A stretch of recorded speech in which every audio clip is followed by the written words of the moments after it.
बिस्मिल्लाह वल्हम्दुलिल्लाह वस्सलातु वस्सलामु अला रसूलिल्लाह। नाज़रीन इकराम, मैं हूँ आपका मेज़बान सैयद नियाज़ हुसैन शाह काज़मी।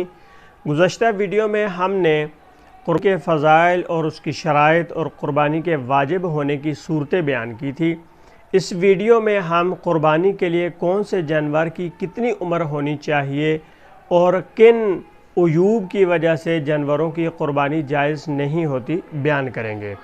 तो नाज़रीन इकराम, अल्लाह के रसूल सल्लल्लाहु अलैहि व आलिहि वसल्लम ने मुसिन्ना जानवरों का हुक्म फरमाया। अरबी में बकरी या दुम्बा में मुसिन्ना उस जानवर को कहते हैं कि जो अपनी उम्र का 1 साल मुकम्मल कर चुका हो, और गाय, भैंस, बैल में मुसिन्ना उस जानवर को कहते हैं कि जो अपनी उम्र के 2 साल मुकम्मल कर चुका है, और ऊँट में मुसिन्ना उसे कहते हैं कि जो अपनी उम्र के 5 साल मुकम्मल कर चुका हो। तो नाज़रीन इकराम, दुम्बा अगर 6 माह का हो और इतना मोटा ताज़ा और फरबा हो कि दूर से देखने में वो 1 साल का लगता हो, या उसे 1 साल के भेड़ और दुम्बों में छोड़ा जाए तो उसमें और उनमें कोई तमीज़ ना मुमकिन हो, तो उस दुम्बे की क़ुरबानी करना जायज़ है। लेकिन याद रखिएगा कि 6 माह से कम उम्र का दुम्बा नहीं होना चाहिए। दुम्बा अगर 6 माह का है तो फिर वो साल भर का लगता हो, इतना फरबा हो। नाज़रीन इकराम, अहादीस मुबारका से क़ुरबानी के जानवरों की कम से कम उम्रें साबित हैं, लेकिन ज़्यादा से ज़्यादा की हद रसूल करीम सल्लल्लाहु अलैहि व आलिहि वसल्लम ने बयान नहीं फरमाई। लिहाजा ज़्यादा उम्र के जानवर की क़ुरबानी भी जायज़ है, लेकिन उसके लिए भी शर्त है। अब आते हैं जानवरों में उन उयूब की तरफ कि जिनकी वजह से क़ुरबानी जायज़ नहीं होती। याद रखिए, ज़्यादा उम्र का ऐसा जानवर है कि जिसके दांत गिर चुके हैं या अक्सर दांत उसके गिर चुके हैं, मुकम्मल दांत गिर चुके हैं या अक्सर दांत गिर चुके हैं, जिस वजह से वो चारा नहीं खा सकता, तो ऐसे जानवर की क़ुरबानी जायज़ नहीं है। लेकिन इतने दांत उसके बाकी हैं कि जिनकी वजह से वो चारा खा सकता है, तो फिर उसकी क़ुरबानी जायज़ है। ऐसा जानवर कि जिसके सींग जड़ से टूटे हुए हों, उसकी क़ुरबानी जायज़ नहीं। और ऐसा जानवर कि जिसके कान और दुम 1/3 से ज़्यादा कटे हुए हों, तो उसकी क़ुरबानी भी जायज़ नहीं। ऐसा जानवर कि जिसकी ज़ुबान 1/3 से ज़्यादा कटी हुई हो, तो उसकी क़ुरबानी भी जायज़ नहीं। ऐसा जानवर कि जिसका पाँव कटा हुआ हो, उसकी क़ुरबानी भी जायज़ नहीं।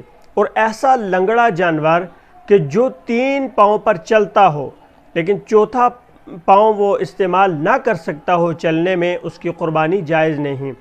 और अगर वो चौथा पाँव ज़मीन पर रखता है लेकिन उस पर चल नहीं पाता, तो फिर भी उसकी क़ुरबानी जायज़ नहीं है। लेकिन अगर चौथा पाँव वो ज़मीन पर रखता है और उसके सहारे भी वो चलता है, तो फिर उसकी क़ुरबानी जायज़ होगी। ऐसा जानवर कि जो पागल है और पागलपन की वजह से वो बहुत ज़्यादा कमज़ोर हो चुका है, खाता पीता नहीं है, तो उसकी क़ुरबानी जायज़ नहीं है। या ऐसा ख़ारिश ज़दा जानवर है कि ख़ारिश की वजह से वो बहुत ज़्यादा कमज़ोर हो चुका है, तो उसकी क़ुरबानी भी जायज़ नहीं है। ऐसा जानवर कि जो बहुत ज़्यादा लाग़र हो, जिसकी हड्डियों में गूदा ना हो, उस जानवर की क़ुरबानी भी जायज़ नहीं है।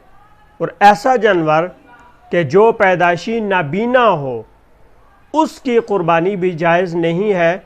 या उसकी एक आँख सलामत है और दूसरी आँख की 1/3 रोशनी उसकी कम हो चुकी है, तो उसकी भी क़ुरबानी जायज़ नहीं है। मुखन्नस जानवर है तो उसकी क़ुरबानी भी जायज़ नहीं है। अलबत्ता खस्सी जानवर की क़ुरबानी करना अफजल है। ऐसे ही वो जानवर के जिसके थन कटे हुए हों, उसकी क़ुरबानी जायज़ नहीं है, या थनों के सिरे कटे हुए हों, तो उसकी क़ुरबानी भी जायज़ नहीं है, या एक थन कटा हुआ है तो उसकी क़ुरबानी भी जायज़ नहीं है। और ऐसा जानवर कि जिसके थन बीमारी की वजह से सूख चुके हैं, गाय भैंस में अगर उस 2 थन सूख चुके हैं बीमारी की वजह से और बकरी में 1 थन सूख चुका है, तो उनकी क़ुरबानी भी जायज़ नहीं है। नाज़रीन इकराम, अगर किसी शख्स ने क़ुरबानी के लिए जानवर ख़रीदते वक्त तो वो सही सालिम था, लेकिन बाद में उसमें कोई ऐब पैदा हो गया, तो ऐसा ऐब पैदा हो गया कि जिसकी वजह से उसकी क़ुरबानी जायज़ नहीं। अगर तो वो शख्स गनी है कि जिस पर क़ुरबानी वाजिब है, तो उसे चाहिए कि वो दूसरा बेऐब जानवर ख़रीद कर उसकी क़ुरबानी करे, और अगर वो गरीब है तो फिर उसी जानवर की वो क़ुरबानी करेगा। मुस्तहब ये है कि तमाम तर उयूब से बिल्कुल पाक और साफ़ जानवर ख़रीदा जाए। अच्छा, उम्दा और बेहतरीन फरबा जानवर क़ुरबानी के लिए ख़रीदा जाए और उसकी क़ुरबानी की जाए, इसलिए कि क़ुरबानी के बहुत ज़्यादा फ़ज़ाइल हैं। रसूल करीम सल्लल्लाहु अलैहि वआलिहि वसल्लम ने फरमाया कि क़ुरबानी के जानवर का खून ज़मीन पर गिरने से पहले अल्लाह सुब्हानहू व तआला की बारगाह में दर्जा क़बूलियत को पा लेता है। लिहाजा क़ुरबानी के लिए उम्दा जानवर जो है उनका इंतखाब करो कि ये तुम्हारे लिए क़यामत के दिन पुल सिरात पर सवारियाँ होंगी, और खुश दिली के साथ क़ुरबानी किया करो। तो नाज़रीन इकराम, इंशाअल्लाह हम अगली वीडियो में मज़ीद क़ुरबानी के मसाइल को बयान करेंगे।